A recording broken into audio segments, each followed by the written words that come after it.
Okay, problem players. I'm pretty sure we all know what they are. If you've been playing D&D, you know if you've been playing D&D long enough, you know exactly what a problem player is. You run into a few, I'm sure, depending on how long you played, depending on how many groups you played in. But a problem player is basically someone who has main character syndrome, someone who metagames, someone who fudges roles, someone who doesn't play by the rules all that often. Someone who basically is an annoyance and a nuisance to the table. In my life, I have only had to deal with 3 major problem players.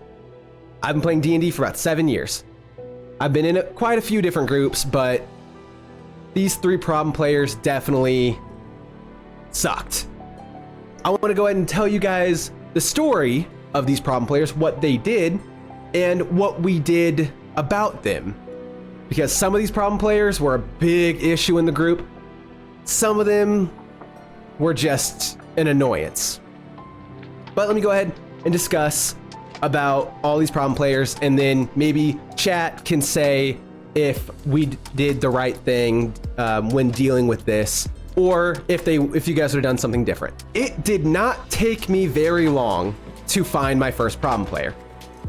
The very first campaign that I was ever in had a problem player. This person, I have a list on the side here of what everyone did. So if you see me look over every now and then, I'm looking at the list.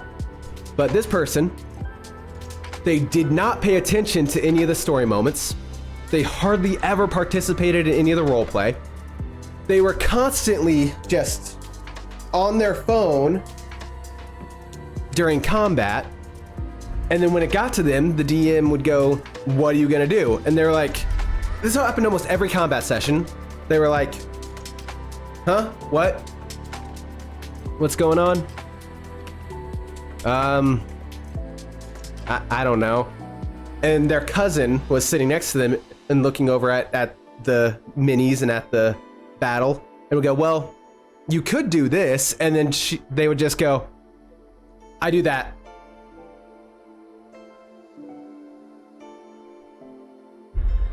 And it frustrated the hell out of everyone. It seemed like they didn't want to be there. That's the problem. However, the biggest problem of this all is that she was the DM's girlfriend. Yeah, the DM is someone that I grew up with, and I know that they don't take shit from anybody. So when we all saw him let her get away with all this, we knew that he would not let us get away with half the shit that she was doing. And it was very infuriating. We did bring up to him outside of session once that he was giving her special treatment. However, he always denied it. And it was very annoying. It was very annoying. But what did we do? What did we do? Well, like I said, we did talk to the DM. We did talk to the DM about it, and he denied everything. So other than that, there was nothing we could do. There was literally nothing we could do. Luckily for us, though, she wasn't completely ruining the campaign. She was just annoying us all. However, she didn't she clearly didn't want to be there, but she wasn't like derailing the campaign. She wasn't like completely destroying everything. She just would just be there, ignoring everything. So it was like, all right, whatever. Just kind of, I wish we would have an extra party member, but whatever. So we just continued to play the campaign. I have no idea if the DM talked to her or not. I know I didn't talk to her. We probably should have, honestly, probably should have talked to her straight up, but I have no idea how that would have went. But ultimately, there was a point where we did take a break as a group, and when this break came to an end, and that break never ended. We never went back to that campaign. We kind of finished the first arc, and then we were like, all right, let's go and take a break, and then that break never ended. So it just kind of sucked. That was my first ever campaign. That was my first ever experience with D&D, and that's kind of what I had to deal with. The DM and the DM's girlfriend. Player 2 didn't do nearly as much or wasn't nearly as annoying as like a DM favoring someone, but he did do a few things that was very annoying. This person would metagame a lot. For instance, two characters to be having a conversation off to the side in a totally different location than what his character was at, but yet somehow his character would know the information. There was a point in which we had a character who had a mask of many faces.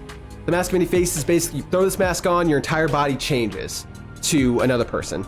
This character, this problem player's character, didn't know about this mask, but yet somehow did?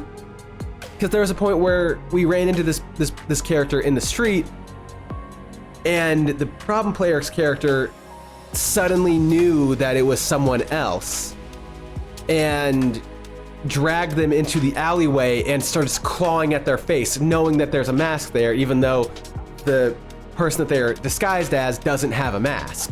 This person would also fudge rolls a lot, and the thing is, they were not very subtle about it.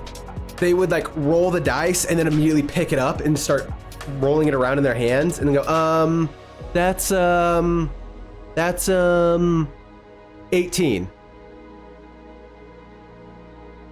No, the fuck it ain't. Like the thing is, and we would know when he was doing that to fudge rolls, because he said that he did it because the font and the numbers on his dice were hard to read. So he'd have to pick it up and bring it closer. But yet whenever he got a naturally good roll, he would never pick it up. Like if he actually did like roll a natural 18 or like a natural 20, he wouldn't pick it up. But yet somehow whenever he rolled low, he has bad vision. So yeah, we knew that he was fudging rolls. It was annoying how he kept metagaming. But so what we talked to him about it, and again, just like the DM, he denied doing it. He said that, yeah, I'm just picking it up because it's hard to read and it's what my character would know and whatnot. My character would just assume that. Sure. So we did make a new rule. What we did was we did make a new rule. We couldn't do anything about his metagaming because that's just something that he would do. And whenever he did metagame, if someone called it out, it would just completely derail the session and ruin the fun for everybody. But we did do something about him fudging rolls. We established a rule that after you roll your dice, if you touch the dice in any way, that roll does not count. You have to re-roll. And if you did it enough times in one session, or even like enough times in general, if you touch the dice too many times, it was an automatic fail. So like if you rolled and then touched the dice, that roll doesn't count. Okay, roll again. And if later on down the session, or even like the next session, if you did it again, doesn't count. If you did it a third time, it's an automatic fail. That roll is an automatic one. So yeah, that's what we did with him. That's the only thing we could do with him. Eventually, we kind of went our separate ways with this player, and now this player is no longer in any of the games that I play. So that's good. And moving on. All right, this final player, gear up, because this one is the worst one. It's gonna take a while, so gear up. So this player was in the campaign that I play as Tvek. This player, my God. Okay, so we do have this player to thank for really this campaign getting off the ground, because me and the DM were talking about how cool it would be, because me, the DM, and this player, and a few other players that we currently still have, all worked together at the time. And me and the DM were talking about how cool it would be to start up a new campaign.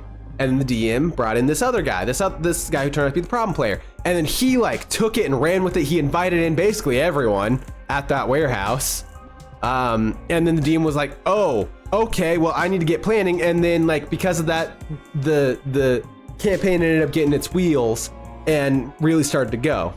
I still to this day maybe feel like had this problem player not kind of went go, we might not have ever done this campaign, and it probably would have just been like just a thought of like, wouldn't it be cool if we did this sort of story? So we do have him to thank for really this campaign going. But the problem was this dude, he was very bipolar. So there would be times where he would come into the sessions pissed the fuck off. He would come in, slam the door, walk over, just basically toss his bag on the floor, sit down at his seat, and then just start playing TikToks very loudly as we waited for everyone else to get there, and just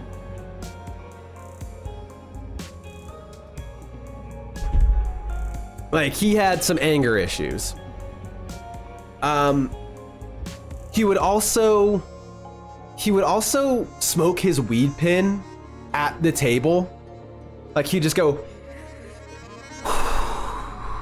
and he'd get like high while at the table and while we were playing the game, which isn't necessarily a bad thing. Like, but I mean, the rest of us don't want to smell that. The rest of us don't want to get secondhand high. We just want to play D&D. But as for the game itself, this dude thought that he was the main character. This dude thought that this campaign was built for him and only him. And this is a direct quote from him when the DM told him that him and another character were going to be the first ones introduced in the campaign. And he went, "Oh, so I'm the main character." That is literally what he said, and he did not say it ironically. But yeah, he thought that everything was about him. He thought that everything was supposed to be for him. If anything bad happened to his character, he would take it personally. Like there was a moment in which like he was granted a power. He was able to cast a spell. But something bad had to happen to his character for that to happen. I don't remember exactly what happened. I think like we like there was like this summoning cult going on, like this summoning ritual going on, and then the thing that they were summoning was supposed to go into like this dead body on the floor, but we went in, disrupted it, and the thing went into like him or his sword or something, but it gave him the ability to cast fire, like some kind of fire spell. But it did come at a cost because it took away like half of his health. Not permanently, it just injured him like that. The next day at work, he went up to the DM and said, "Why me? Huh? Why did I have to get hit by that?" And DM was like, "I had to do that so you could get the spell that you wanted." Like, it was for like a narrative thing, it was for a lore thing. But he like, he did that every single time anything bad happened to his character. If he got hit too hard, if his character lost something, if anything happened to his character, the next day at work, he would walk up to the DM and be like, "Why? Huh? Why me?" And I remember there was a time where my character and his character were kind of getting into it, and we had to do contested roles. I can't remember what we were doing. I think he tried to attack me or something. I can't remember exactly what it was. We got into a heated argument, and then I think he tried to punch me or something. And he rolled a nat 1 and legitimately slammed his fist into the table. He was that angry. And the rest of us were like, "Okay, calm down, dude. Relax." Oh, and I forgot to mention that he wanted his character to be the leader of a military when we were first in the camp, when we first started the campaign. He wanted that to be his backstory, that he was once a leader of a military. We were level 1. We tried, the DM said, "No, can't do that. You're level 1. A leader of a military is not going to be a level 1. And the guy just kept fighting and fighting and fighting on like, "Yes, I should be the leader of this military. It makes sense for my character." And that was very frustrating to deal with, but luckily I didn't have to deal with it, the DM did. But I did try to help the DM by saying, like, listen, the DM doesn't want your character to be the leader of a military before you hit level 2. So just listen to the DM on this one. But the thing that really caused us to kick this character from the group is the fact that he had a huge crush on another player in this campaign. A massive crush on this player. So much so to where he convinced her to have their backstories be related, which is fine. You know, it's totally fine to have two characters have like the same backstory together. You know, that's fine. The problem was he was like, I'll write the backstory. It's fine. I'll write it up. And she basically had no say in it. And he kind of like, him and her characters kind of like went through the majority of, yeah, you know, his time in the campaign, like hip and hip. Like he didn't want her to go anywhere without him. But she just ended up babysitting him the whole time because he was an idiot and kept getting himself in danger. And she had to keep saving him. And I should mention that the crush that he had on this other player was not reciprocated. She did not have a crush on him back, and she made it very clear. Because outside of the campaign, he confessed it. She said no, or she said that she didn't feel the same. But he kept pushing for it out of the game. But then one day, the dreaded final session that he was in, we were taking a break, and this, by the way, this session was basically curated for him. We were in an area that is in his backstory. So this session was curated for him.